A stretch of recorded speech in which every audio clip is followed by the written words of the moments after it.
I had a question about Status-6 specifically. I was wondering your thoughts on it. Like, do you think this thing's running, or we haven't seen a whole lot with it. They just recently had some kind of leak up there somewhere. Like what are your thoughts on what this thing's doing? Do you think it actually works or not? It does. And in fact, I spent years researching this. I have a novel, by the way, coming out early next year called Status-6. Awesome. And yeah, it's about the Khabarov submarine, or Cabby as we call it for short, that has six of these Status-6 torpedoes. Think of a like a six-shooter, a revolver, up in the front outside the main pressure hole. You just turn this thing, and one of the Status-6 torpedoes comes to the top and fires. So imagine if the Cabby was AI controlled, and the AI brain went crazy because of a Stuxnet type worm that the U.S. injected in there accidentally. And now it's in control of these Status-6 torpedoes, which are 10 times larger than a regular torpedo, very silent, has a miniature nuclear reactor built into it, so it can go forever. And it uses supercavitating technology, as we talked about, again, a follow on from the Cheval. And it's got 100 megaton nuclear warhead. It can take out an entire choke point. So that's the real key. There's six choke points, right? Strait of Hormuz, Panama Canal, etc. Yeah. If it takes out one of those choke points, it could seriously cause economic damage.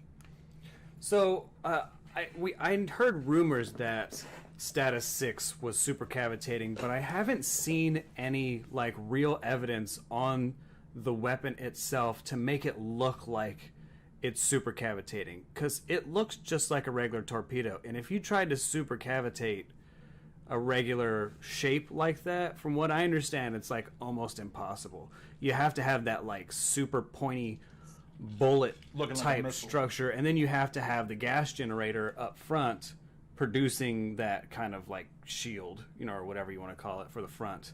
And then in the back, it just looks like it's got just a regular Pump jet. yeah, a regular pump jet on the back. So, what are your thoughts on like the super cavitating part? Like, where have you seen where this thing actually is? Yeah, there's been mixed reports, and a lot of experts believe that some of the photographs that we're getting aren't necessarily the real ones in terms of what this can do. And also, there's rumors that when it supercavitates, it has the ability to, almost like a transformer in the front, to have the capability for the type of nose cone that's required for it. But they've also made a lot of advances now. I had the privilege of spending some time with Chuck Brickle, who was the head of the advanced research labs out at Penn State.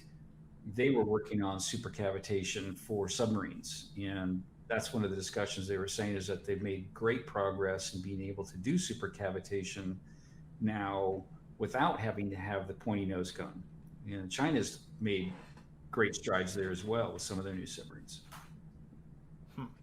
So you think this big gray thing they're trying to show us is fake? Well, yeah. It's just a big. It could be. It's just a tube. I mean, it doesn't look like anything special. I think there's a video to it. I'll have to try to find it. But you can see the screw like slowly spinning like a sad fan, or like maybe there's like some guy pushing the blade in the back. You can't see because it's like they blur it out, so you can't see the prop, obviously. But yeah, I mean, I've never really seen any good evidence to suggest that this thing is like actually functional, much less the real thing. Yeah, the recent reports are that they have been testing it. So as far as we know, it is, if not fully deployed, it will be fairly soon. Now, with all things Russian, fully deployed doesn't necessarily mean fully working. As Right. the Shkval that we talked about earlier had some issues and problems, and as is the case for most of their hardware. So fully operational on crutches is probably more realistic. Yeah, and in either way, regardless of whether it's 5 knots or like 500 knots or whatever it is, I mean that thing is there's really no way to stop it either. My theory on these weapons that he started producing was, because the U.S. opted out of the ABM treaty, so they were worried that the U.S. were going to form some sort of Star Wars type program to be able to stop all Russian ICBMs, and then so Russia came up with all these type of weapons. Do you think that has any merit to it? Yes, no question, but it's also really because of sea lanes. So we have to understand the importance of sea lanes. 90% of most of the goods that we consume, including toilet paper at Costco, but a lot of these goods come our way via these sea lanes. They're brought to us by ships. So if the sea lanes get compromised, then it can become an economic nightmare. And what we're seeing and now witnessed with the pandemic is that all it takes is for a crippling of the ability for our economy to function in its normalcy. The sea lane gets taken out or whatever the case might be, and it's a severe economic hardship on the U.S. We're just not accustomed to not having all the stuff we want. Yeah. So it's more the threat of taking out a sea lane than actually exploding one of these things. That's the real concern. Right. Yeah, you see that every time, Iran, tensions rise with Iran in the Strait of Hormuz and everything there. Oil price will then skyrocket up. Well, and also Exactly. too with Iran, they're sending oil to Venezuela, and now we're talking about this next route, this next shipment they're going to get. We're not going to let it go through. We cut off oil to them. That's huge because they're already having like these giant, oil or gas rushes where there's like a mile long line for people trying to get gas in Venezuela. And the weird thing too is Venezuela is an oil-rich country. That's the strange thing. Exactly. Yeah, it's bizarre. it's Like I think they were the largest producer of oil in Southern America before Hugo Chavez took over. All right. It's an interesting situation. Yeah, definitely. I had another question too about Status-6. You were saying, so it being super cavitating, but you were saying it was like really quiet too. Do you think it's quiet and super cavitating, or do you think it has like different modes that it can kind of switch through, like most UUVs probably can do at this point?